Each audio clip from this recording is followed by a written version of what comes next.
تكن لتستبدل استبداد فاسد باستبدال يلبس مسوح الشريعة الإسلامية. نحن ضد الاستبداد أيا كان الشعار الذي يرفعه.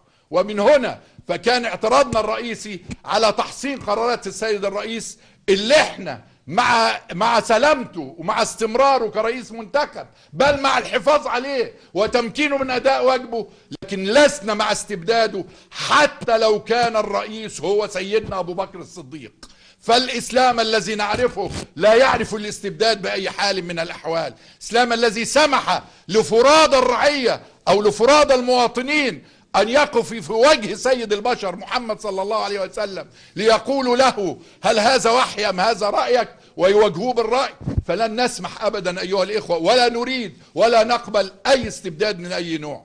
نحن أيها الإخوة الأعزاء نريد أن يكون رئيس مصر بعد الثورة رئيسا لكل المصريين، وأن يحتمي بعد الله بكل المصريين وليس بفصيل من الفصائل التي على الجميع أن يمارس حقه. وده أحد مكتسبات ثورة يناير في الاعتراض السلمي بكل وسائل الاعتراض السلمي دون إيذاء والحاق أي إيذاء، لا بالمرافق ولا بممتلكات الناس الخاصة ولا العامة ولا حرق مقرات. كل هذا ضد سلمية الثورة التي كانت أنبل ما فيها ثورة يناير، حينما أعلن كل شباب مصر سلمية. لا يجب على كل سائر وطني حقيقي أن يخرج الثورة عن سلميتها. أحذر الشباب المصري الوطني الإسلامي من أن يستخدم أو يدفع لاستخدام العنف تحت زعم أنه يدافع عن الشريعة الإسلامية. أؤكد هذا المعنى الآخر. أحذر كل الشباب الوطني، شباب الثورة، أن يواجه الآخرين بالقوة أو بالعنف، لأنه الحفاظ على الوطن من الاقتتال الأهلي الذي هو أخطر ما ممكن أن يحيق بهذا الوطن. أحذر الجميع من أن فلول نظام مبارك الذين نهبوا ثرواتنا وملياراتنا وأراضينا ويريدوا أن يعودوا الآن في ظل خلاف سياسي وصراع أو منافسة سياسية، أحذرهم من أن يعودوا مرة أخرى. فالشعب المصري وثواره الأبطال من شبابه لن يسمحوا بعودة نظام مبارك.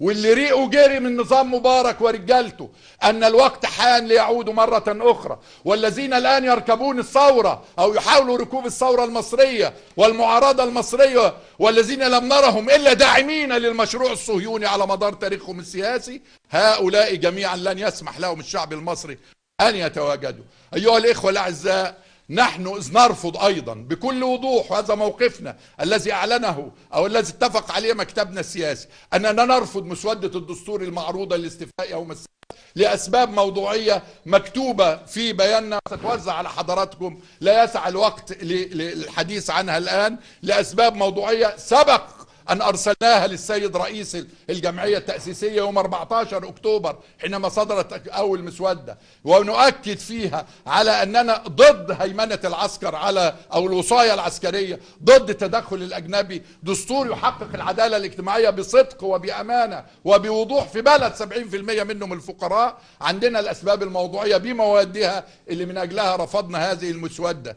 أيها الإخوة الأعزاء، نحن بصدد دعوة الأطراف المؤثرة في العملية السياسية جميعا، نحن بصدد الاتصال بها ودعوتها للاتفاق على مبادرة للخروج مما نحن فيه. لكن أنا عندي أهم من هذه الأطراف كلها، مع تقديري وإعزازي واحترامي لهم جميعا، سواء كان الدكتور البرادعي أو حمدين أو الإخوة في حزب الحرية والعدالة أو في حزب النور ومن يمثلونهم، مع احترامي كل هؤلاء، أهم عندي قواعد الناس، الشعب المصري، شباب مصر، اللي أنا أدرك أنه بوطنياته وإخلاصه لا يحركه إلا حبه لوطنه وحرصه على هذا الوطن. ودول أنا أولى بهم وهم أولى بي، هم أقرب لنفسي من كل الأطراف دي كلها اللي أحبها وأقدرها وأحترمها. وأتمنى أن يدور اليوم قبل غدا حوار بيننا من أجل البحث عن مخرج من هذه الأزمة. أتمنى أن مؤسسة الرئاسة تتجاوب مع مطالبنا كلنا كقوة معارضة،